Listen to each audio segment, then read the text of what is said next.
You guys know what time it is. It is time to talk about Jujutsu Kaisen, chapter 252. So, going through the first 95% of this chapter, I was pretty hopeful. I was like, yo, Maki is matching Sukuna beat for beat. Sukuna is having to manually beat his heart. Yuta is pretty much still alive. Everything more or less seems to be going according to plan. And then, we switch perspectives to Hakari versus Uraume. And lo and behold, it looks like this fight has been progressing off screen, because they're not exactly in the same position as we last left them. Both characters have a little bit of more damage on them as well, but Uraume drops the cold water on us and says, hey, Hakari, your techniques are trash. Like, your technique is dumb, just like you. And it's like, okay, classic shonen shit talk, no big deal. But then we end the chapter, and Uraume says, hey, you sorcerers suck. Well, not verbatim, but they say, hey, you sorcerers are not pushing Sukuna as much as Gojo did. It is unfortunate that you have no fighter at Gojo's level left to fight Sukuna, because he has not gone all out. And I was like, what do you mean? The last page hit, and I was like, what are you talking about, Uraume? Like, he hasn't gone all out? And then we end the chapter with this ominous panel of Sukuna emitting what I would consider overwhelming demonic aura. So, I guess the best way to go about this chapter is kind of just to talk about the beginnings of it and then just work our way down past what I just said.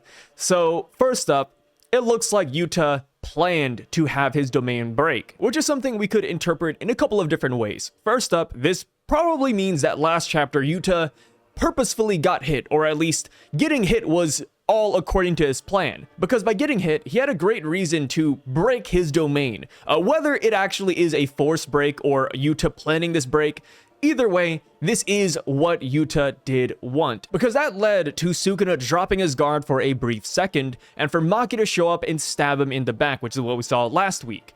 The thing is here, is that this isn't as simple as that, because Sukuna then goes on and comments that, hey, the only way they were able to slip by me like this is, one, because of Yuta's great acting and broken barrier, but two, because the sword that Maki used to stab him was actually already present within Yuta's domain, which is a nice touch, I think. We never saw the sword sitting around in this battlefield, but hey, I love that Gege added that line in, because that does make this feel like more of a fleshed out plan. So yeah, Maki is able to come in here, stab him from behind, and Kusakabe says that this is the best and worst possible outcome. The best because Maki got in a clean hit, but the worst because Yuta has to take heavily damage for this plan to succeed. We do see Rika actually try to wheel him away. She is crying profusely while taking him out of the battlefield, and Wee actually teleports him over to Shoko. So I do have a pretty good feeling that Yuta will survive. World dismantling cut or not, we do know that Sukuna's attacks have been a little bit sloppy for the past couple of chapters, despite him seemingly hitting a new level of power by the end of this chapter. But yes, I do think that Yuta has a pretty good chance of survival. As far as the other world/victim goes, Yuji is doing pretty well in my opinion. He's still conscious, and he's actually trying to hop into the fight as soon as possible to help Maki. Only problem is that he hasn't fully mastered RCT yet, and because of that, his body has not been able to fully heal from all the damage he sustained.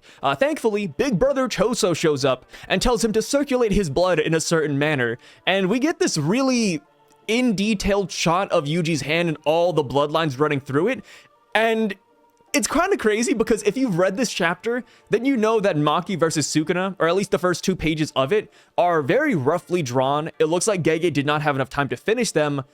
And then we cut over to Yuji's hand, and it's like, yo, it looks like Gege had years to do this panel. It was kind of crazy, but of course, I do hope that Gege is in good health. I hope his time constraints are not as bad as they seem, but as far as people complaining about the chapter looking unfinished, I think it looks fine. If anything, the roughness of the Maki versus Sukuna panels actually fits in quite well when you really think about it. It shows the rawness of the fight, and if anything, I could use headcanon, and I could say that it perfectly portrays Maki's anger towards Sukuna.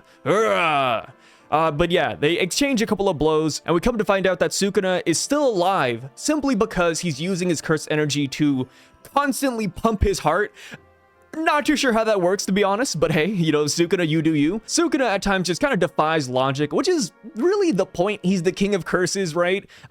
simply stabbing him through the heart was never going to kill him. We either have to crush his head, destroy him cell by cell, or just make sure he uses up all of his cursed energy so that he can't pump his heart anymore. We end up getting some pretty cool inner monologue thoughts from Sukuna in this chapter, where he talks about how he isn't able to fully heal through all the damage he's taken in this battle, and that's because he isn't able to perfectly like heal the outline of his soul or something of the sort. You know, he isn't exactly in tune right now because of his battle against Gojo, which I think is kind of funny. I feel like Gege really misses Gojo, because I feel like not a chapter goes by where Sukuna or some other character brings up Gojo's name, which is totally cool, right? I love that they keep on doing this because it shows that Gojo's death was not in vain, right? Gojo left an impression on him. Sukuna admits it. Uraume admits it. All of the sorcerers admit it. So yeah, it is quite nice in that regard. But at the end of the day, when I read his name in a chapter, I do scratch my head and I'm like, yo, Gege really misses this dude, right? I'm sure if Gege was not writing the series, he would be running some Gojo fan account out there. So bouncing off of the topic about the soul, one thing I forgot to mention about the Yuji section in this chapter is that in his mind, he's like, Megumi, damn it, it's not over yet. And I'm like, yes, it's not over. Go back there and punch Megumi one more time, you know, connect with Sukuna's soul. Because that is my main takeaway from last week. So last week, I might have made a knee-jerk reaction and review to the chapter because I called Megumi a loser, right? I was like, hey, Megumi kind of sucks, right? I really wish he would just get back up and fight. I love how he defied my expectations, but at the end of the day, you know, I'm just like, hey, Megumi, stand the hell up, brother. You know, help your friends out. Yes, it sucks, but you can, you know, be mopey tomorrow. I kind of got lambasted in the comments saying, hey, a lot of people don't understand Megumi's character. Wow, we should feel really bad for him. He has no family. Life's been pretty shit so far. And I took a step back and I was like, you know what? I agree. I agree with a majority of those comments. Life is not looking good for Megumi. He doesn't have a lot of reasons to live. And I felt kind of bad that I straight up called him a loser. And then 24 hours passed, and I reread the chapter. I rewatched my review, which is kind of strange, right? Watching my own video, it's a weird experience. But when I watched my video, and I saw myself call Megumi a loser, and how I wish he would just stand back up, and how I felt like he will stand up later, and that's totally fine, right? Take your time, dude. No big deal. But what I'm trying to say is that I totally agree with myself. I do think Megumi is a little bit of a loser right now. I do think he should wake the fuck up, because the fact of the matter stands, I do not believe that we can beat Sukuna without Megumi's help, especially with how this chapter ended. When Uraume says that Sukuna hasn't shown us everything he has, I'm like, okay, we can barely keep up now, right? We're barely breaking even as it is. If he gets even stronger, then we need a fighter from the inside. We need Megumi to realize that the longer he stays down, the more his friends are going to get hurt. You know, he can take a chapter. He can take 2 chapters. He can take 3 chapters for all I care. All that I want at the end of the day is for Megumi to stand back up. And until he stands back up, he is still a loser in my eyes. Some people may say that's a really harsh opinion, but I call it tough love. I want the best for Megumi. I want Megumi to stand up and fight for his friends, to find a new lease on life. And that is the beauty of life, right? You get knocked down, you stand back up. And I believe he'll do it. So now, last part I want to talk about now is just Hakari versus Uraume, because, like I said earlier, it looks like the fight has progressed quite a bit. And with Uraume dissing Hakari's curse technique right when we switch POV, I'm not too sure how I feel about that. Because yes, while it is just standard shonen battle talk, it's like, wait, if Uraume thinks that Hakari's technique is boring, and since this battle has progressed quite a bit, does this mean that Uraume is not afraid of Hakari? Because really, Hakari, all he has is his slot machines, right? If Uraume experienced all of that and has fought Hakari up until this point and thinks he's boring, it's like, I don't know, dude. It's a pretty audacious line. And now I'm like, yo, how is this fight gonna go down? I feel like I still have a lot of hope in Hakari. I feel like he is going to win. But I will admit, the trash talk does have me sweating a little bit for him. But yes, that is how the chapter ends off.